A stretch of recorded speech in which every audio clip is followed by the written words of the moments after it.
எப்பவுமே நம்ம பசங்களுக்கு பிடிச்ச மாதிரி தான் சமைப்போம். அதுவும் சம்மர் ஹாலிடேஸ்னா கேட்கவே வேண்டாம். உங்களுக்கு என்ன பிடிக்கும்ங்கிறத பார்த்து பார்த்து செய்வோம். பசங்க வீட்ல பொறுமையா சாப்பிடணுங்கிறதுக்காக. ஸோ இன்னைக்கு வந்து காலையிலேயே வந்து பார்த்தீங்கன்னு சொன்னா, கறி வாங்கிட்டு வந்தாச்சு. அதில 2 விதமா வாங்கிட்டு வந்திருக்கு. ஒண்ணு வந்து கபாப்க்காகவும், இன்னொன்னு வந்து பிரியாணிக்காகவும். ஃபர்ஸ்ட்டு கபாப்க்கு மசாலா ரெடி பண்ணிடலாம்னு சொல்லிட்டு, கொஞ்சம் இஞ்சி பூண்டு பேஸ்ட்டு, பச்சை மிளகா, தயிர், மஞ்சத்தூள், உப்பு சேர்த்து ஃபர்ஸ்ட்டு கபாப்க்கு வேக வச்சுட்டேன். இது வெந்ததுக்கப்புறம் ஆற விட்டுட்டு அதில் கபாப் மசாலா எல்லாம் சேர்த்துட்டு கொஞ்சம் கருவேப்பிலையும் சேர்த்து நல்லா மிக்ஸ் பண்ணி ஃப்ரீசரில் வச்சுட்டேன். அதுக்கப்புறமா பிரியாணிக்கும் கிரேவி ரெடி பண்ணியாச்சு. ஸோ காலையிலேயே இது செஞ்சுட்டதுனால வேலை ரொம்ப சிம்பிள்.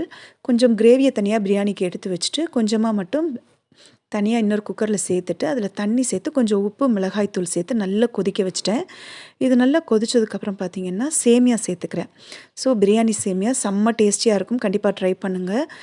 இதில் சேமியா சேர்த்துட்டு ஒரு 10 நிமிஷத்துக்கு சிம்மில் வச்சு அப்படியே மூடி போட்டு வச்சிட்டிங்கன்னா நல்லா தம்மாகி வந்துடும். நல்லா உதிரி உதிரியாக சூப்பரான பிரியாணி சேமியா ரெடி ஆகிடும்.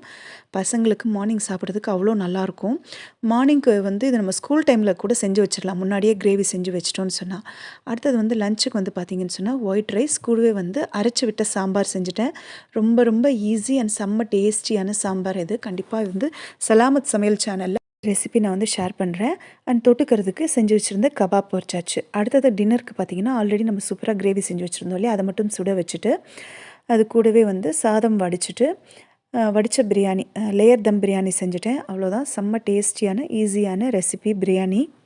ஸோ என்னுடைய ஒரு நாள் ஃபுல் சமையல் இந்த மாதிரி தான் இருந்தது. இதில் எந்த ரெசிபி உங்களுக்கு பிடிச்சிருக்கு அண்ட் இந்த ஐடியா உங்களுக்கு பிடிச்சிருக்கா அப்படின்னு என் கூட கமெண்ட்டில் ஷேர் பண்ணிக்கோங்க. எந்த ரெசிபி பிடிச்சிருக்குன்னு கமெண்ட்டில் ஷேர் பண்ணுங்கள். எல்லா நாளும் இப்படியே இருக்கும்னு சொல்ல முடியாது. ஒரு சில நாள் கொஞ்சம் சிம்பிளாகவும் முடிச்சிருவேன். பிடிச்சிருக்குன்னா மறக்காமல் லைக் அண்ட் சப்ஸ்கிரைப் பண்ணுங்கள். தேங்க்யூ.